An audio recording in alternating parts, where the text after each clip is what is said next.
What's going on, everyone, and welcome to Movie Emporium's TV review of The Stand, Episode 4, The House of the Dead. Now, before we begin, if you like my channel, awesome, hit the subscribe button to join Movie Emporium, hit that notification bell at the top to find what's coming next.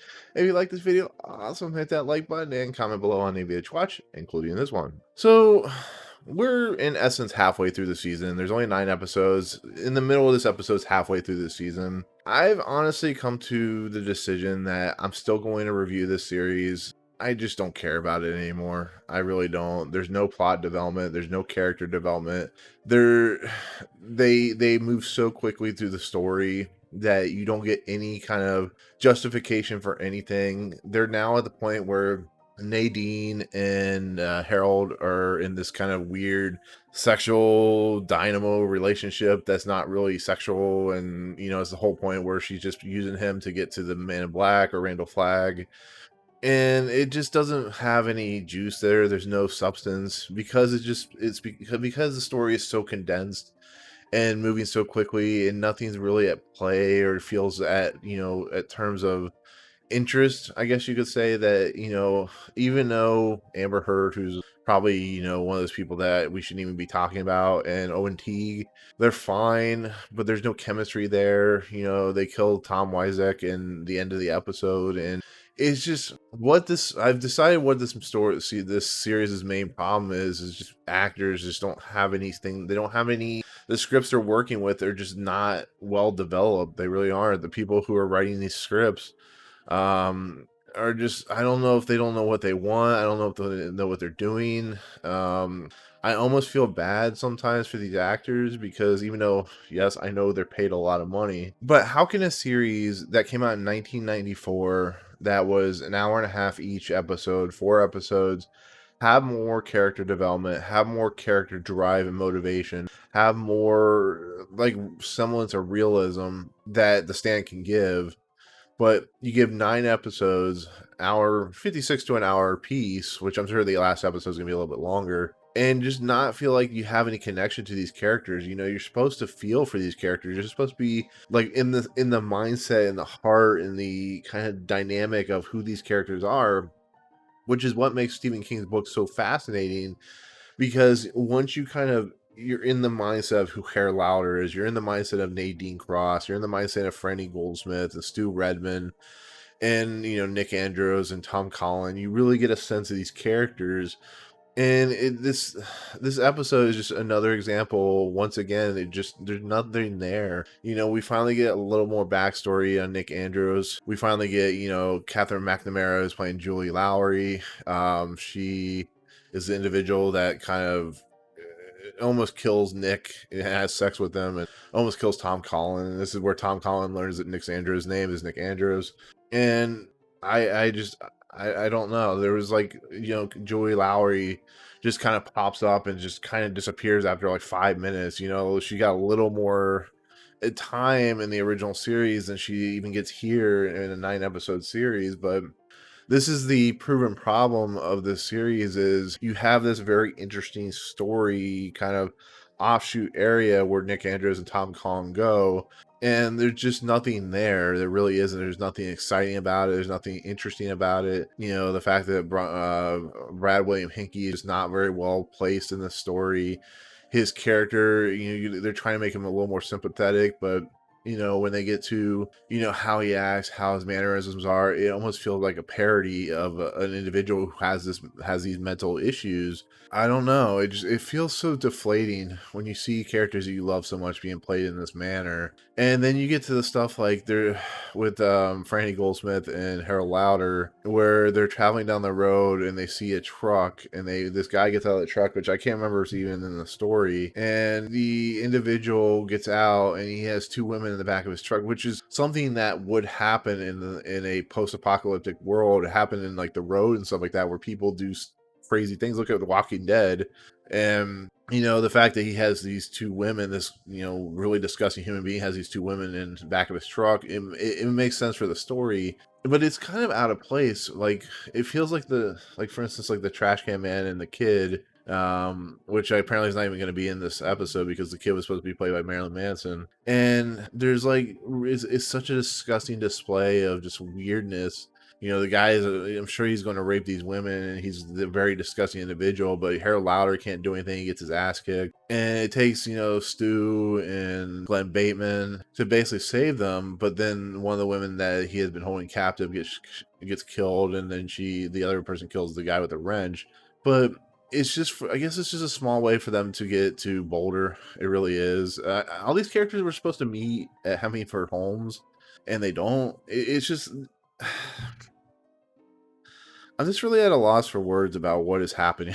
Like, I'm just so deflated on the simple fact that, like, you're watching these characters, especially in that scene, and there's like, okay, were they in Boulder?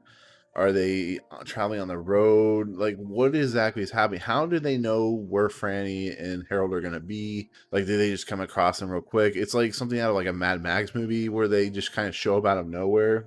And this, like, back in this flashback stuff, it just doesn't work. It really doesn't. We see Hemingford Holmes finally, and in the book, she was on a farm. Hemingford Holmes, I think it was, is on a farm, and there's a whole back history with Mother Abigail, which I'm glad is not in the series. And she's talking to dead people in a retirement home, which I guess is fine in essence. You're updating the kind of story, but I thought what made the story so unique of Mother Abigail's story is she was living by herself in the middle of nowhere in a cornfield, and she was making her own food, doing all this great stuff. And here she's just an old woman in a home that has probably nothing to do. And Tom Collin and Nick Andros show up, and it feels like a very anticlimactic moment that is so important to the story of these people who went through this tragic event are going to a point where they meet this woman who has been in their dreams, and when they get there, it's like a celebration. It's like a revelation of some sort. And here is just this woman's in a home, and it was once again just a very underwhelming story arc with Whoopi Goldberg, she feels like she's just there for a paycheck. It really does. It really feels like that. But yeah, I think it's all the flashback stuff. I mean, we don't see Randall Flagg at all in this episode, but it's a lot of underwhelming stuff. It really is. And then we mostly focus on Boulder again, which I'm still disappointed that they went this route. I'm disappointed that they're focusing on point in the movie, which is not, I mean, yeah, they're there for months, and maybe they're there for months, I think it is. And it's nice to see that they're working on getting the power restored, which is in the book. And the fact that Harold Lauder and Nadine Cross have their situation, which is underplayed and underdeveloped. But we're now to the point, which is very far in the book, where they're sending people to Las Vegas to spy on Randall Flagg's people. And of course, Brad William Henke's Tom Collin character gets sent over there. And I really do like the fact of when they, in the book, I think they hypnotize Tom Collin. They do it in the movie, the original series too. And here they're just explaining stuff to Tom Collin, and they're just telling him, you need to do this, this, and this. But Tom Collin has shown that the stuff needs to be kind of implanted in his mind, because he can't remember. He even says in this episode that he can't remember a lot of things, and it's hard for him to go through his speech that he goes through. But they're giving him all this information that he somehow remembers, is going to remember, and it's a very inconsistent character development that doesn't make any sense whatsoever. And it's real bothersome. The character at this point of Tom Collin is just like a travesty. It really is. It's such a wasted character that that there's no, like I said, we don't get any character development of Nick Andros and Tom Collin outside of those two small pieces. But at what point, where was Tom Collin through the first like 2 episodes of the series? We don't see him. He just kind of shows up in Boulder. Like I said, we have the leaders of this group of individuals of the Boulder that most of them will go to the stand, do the stand thing, and they're debating who to send. They send the one young woman who was part of that guy's rape crew, I guess you could say, where she's been raped by the guy. She has no problems going. And like I said, halfway through the season, this is a 5th, 6th, maybe 7th episode segment you should have, not in the 4th episode that they're sending Tom Collin and the other woman and the older woman over to the Las Vegas. And there's no tension there. I don't feel anything for these characters at all, so there's no reason for me to root for them to go spy on, this group that's in Las Vegas. So it's mostly just that, and then of course like I said, Harold and Nadine plotting their revenge, which is going to turn into a bomb, which is going to kill Nick Andros and really hurt Franny Goldsmith. And then on top of that, Franny Goldsmith and her whole having a child is very interesting. I do think in the book, if you guys have to remind me, in the book, was she pregnant before she met Stu, or did Stu get her pregnant? I can't remember offhand. But apparently at the very end of the series, there's supposed to be a big coda for Franny Goldsmith. I don't know what it is. I don't know. It's supposed to be a very new thing. So, like I said, the worst parts about the Franny Goldsmith character in this series, as well as Harold Lauder, gets shown. Franny Goldsmith is just a terrible human being, and we're supposed to feel sympathy for her when she has to send Tom Collins to Vegas and stuff like that. So it's just a really weird thing. But with that said, there's not really much else to talk about. Like I said, it spends a lot of time in Boulder. It spends a lot of time of them trying to get the world kind of back together, which is fine. That kind of stuff is in the book. It's stuff that's important to the story, but the story is moving so quickly, but moving so haphazardly, that it just, at this point, you have to either just kind of deal with it, kind of deal with the lumps and bruises and sadness of this kind of haphazardly rehash, just terrible adaptation of the series. And I don't think my excitement's going to peak past what I'm feeling now. It really isn't. Like I said, Larry Underwood, Jovan Adepo's character is probably the best character and he has some like really weird, odd moments in this, and them trying to explain to this is one more thing. I'll leave off with this. There's a point in this episode where all the people in the crowd are very angry because they don't have the power turned on. Guys, it was a pandemic. People died. A lot of people died. It was a virus that killed lots and lots of people. And you're worried about these people who are trying their best to start a new life, a new world, a new blank pages scenario, and you're getting upset because they don't have the power turned on. No, I'm sorry. That's not how this works. If billions of people have died in a pandemic or in a virus situation like it happens in the stand, the thing you should be happy for is that you're alive and you are still kicking, and you have to worry about people in Las Vegas who want to kill you. And yes, they don't know about Harold Lauder and Nadine Cross, but you have to be thankful that you are alive when other people have died, who very violently died.